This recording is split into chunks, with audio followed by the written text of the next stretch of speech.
नमस्कार, आप देख रहे हैं आपनो प्रदेश चेतारण। मैं हूं आपके साथ मोनिका राठौड़।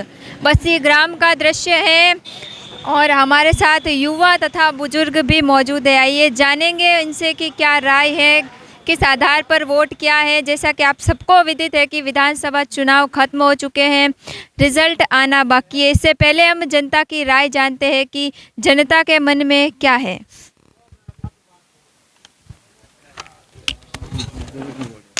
नमस्कार साहब। नमस्कार बहन जी, नमस्कार। आपका नाम कही? रतनगिरी नाम है साहब।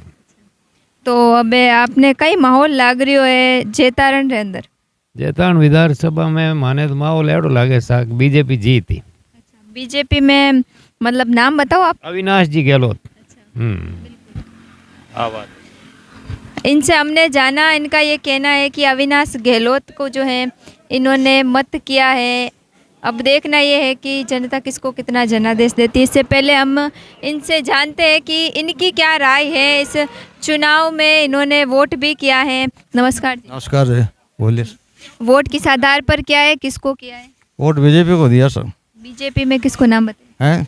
ये बीजेपी में कौन है आपको पता होगा? अविनाश जी गहलोत है, उनको वोट दिया है जी। मतलब पूर्ण आज से नहीं देता है, 1986 से बीजेपी को देता आया हूँ। बिल्कुल, ये जो है हमारी शान पार्टी जी।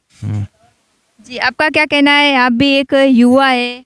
हमारे इधर जेतारण में दिलीप जी चौधरी आराम से जीतेगा, नो टेंशन से जीतेगा। कोई तकलीफ नहीं है, कोई टेंशन नहीं है। आरएलपी और एएसपी का गठबंधन है और कम से कम 20,000 वोटों से जीत रहे आज।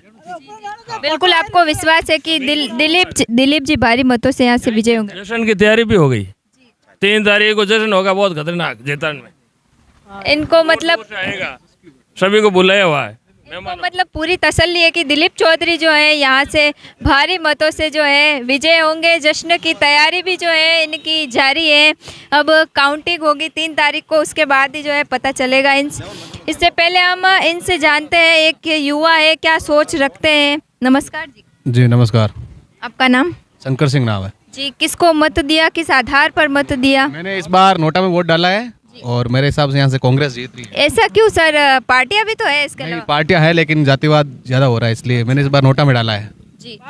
क्या सोच करके जो है नोटे को वोट दिया? मैंने ऐसे सोचा कि चारों ही पार्टियां सही नहीं लग रही मुझे इस बार, तो नोटा में डाला मैंने। बिल्कुल, ये जो युवा है इन्होंने कहा है कि इन्होंने जो है नोटे को वोट दिया क्योंकि जो है ये किसी भी पार्टी से जो है संतुष्ट नहीं है। आइए इनसे भी जानते हैं कि इनकी क्या राय है, क्या रखते हैं, राय पूछते हैं। नमस्कार जी। हाँ, मेरा नाम पुषाराम है। मैं किस आधार पर वोट किया आपकी बार विधानसभा चुनाव में? मैं जो अविनाश जी गहलोत को वोट दिया है बीजेपी में। जी। क्या सोच के वोट दिया है, किस आधार पर वोट किया है? चलो 5 साल तो ऊपर गवर्नमेंट कांग्रेस की थी, इस बार बीजेपी की आएगी तो काम होगा, इसलिए दिया। आपको विश्वास है कि ये जेतारण विधानसभा क्षेत्र में बीजेपी आएगी? 100% इधर तो मेरे को डाउट लग रहा है, लेकिन ऊपर जरूर आएगी। टक्कर किसकी हो रही? टक्कर तो दिलीप जी और अविनाश की टक्कर लग रहा है मेरे को। दोनों में से कौन जीत सकता है? अब वो तो रिजल्ट आएगा तब पता चलेगा। आप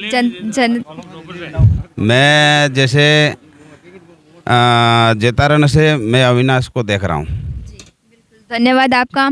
आप भी एक युवा है, क्या सोच रखते हैं, किस आधार पर वोट किया है आपने? मैंने तो हमारे क्षेत्र में सबसे बड़ा रोजगार, हमारे क्षेत्र में सबसे बड़ी मांग है रोजगार की, और हमारे यहाँ क्षेत्र में सबसे बहुत सारे लोग हैं जो बेरोजगार बैठे हैं, इधर उधर फिर रहे हैं, और हमको ऐसा नेता चाहिए जो हमको रोजगार दिला सकता है।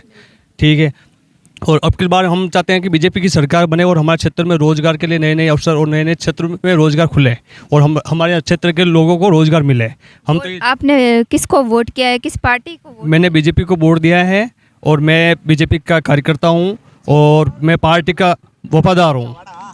बिल्कुल, टक्कर किसकी लग रही है आपको? मेरे को टक्कर दोनों पार्टी की लग रही है, दोनों सिंबल की लग रही है, कांग्रेस और बीजेपी की लग रही है। हमारे पिछली बार डिगरना गांव में बीजेपी का एमएलए था। आप गांव में जाकर देखो, रोडों की हालत बहुत खराब हो रखी है। कोई बाहर से आता है मोटरसाइकिल से रोज गिर के भागता है, ऐसी हालत है गाँव के अंदर है। लेकिन उसमें ऐसी समस्या है कि उनकी सरकार नहीं थी, सरकार अपनी राजस्थान में कांग्रेस की थी, तो हमारे यहाँ पे जो विधायक थे वो बीजेपी के थे, तो उनको वो जो है ना, उनका जो ये जो बजट मिलता है ना, उन्होंने जो उसका बजट मिला उस बजट से उन्होंने काम किया था क्षेत्र में, बहुत सारे काम भी करवाए थे, कई जगह पे खूब सारी रोडें सड़कें भी बनवाई थी ये, और अभी चल रही है, काम भी चल रहे हैं हमें। हाँ कई जगह कहाँ कुछ मतलब कुछ क्षेत्र में बहुत कम जगह विरोध हो रहा है, वहाँ अब की बार अगर बीजेपी की सरकार बनती है तो वहाँ पे भी काम होंगे और रोजगार के क्षेत्र भी खुलेंगे। बिल्कुल, एक युवा है हमारे साथ मौजूद, रोजगार का इनका जो है मुख्य मुद्दा है, और इनसे भी हमने जाना इनका जो है सड़कों का मुख्य मुद्दा है। डिगरना ग्राम में सड़कों की हालत जो है बड़ी खस्ता बताई जा रही है। बहुत ख़राब है सड़क की हालत। आपके हिसाब से कौन जो है सुविधा करा सकता है? ये दिलीप जी कराएगा। हाँ, दिलीप जी अलावा कोई कराने वाले है ही नहीं। जी बिल्कुल, ये जो है दिलीप चौधरी जो है एएसपी प्लस आरएलपी से जो टिकट लाए हैं उनसे ये बिल्कुल संतुष्ट हैं। बिल्कुल संतुष्ट है जी तो हमारे साथ में राजपूत है, जाट है, ये शाद है, ये सोनी जी है, ये सुटमुट, सब दिलीप जी को वोट दिया। इसको दिखावा करना पड़ता है बीजेपी का। अच्छा, ऐसी बात है क्या? तो बताया तो समाज बीजेपी के नाते करना पड़ता है। बिल्कुल। अच्छा क्या समाज से बहिष्कार कर देगा कहीं पर। अच्छा, इसीलिए बाकी इन्होंने तो बीजेपी का ऐसे ही बोलते ही है, ये दबाव में है। अच्छा, ऐसी बात है। हाँ बिल्कुल, इनकी बात आपने सुनी कि क्या कारण था इनका ऐसा कहने का, ये भी आपको पता है।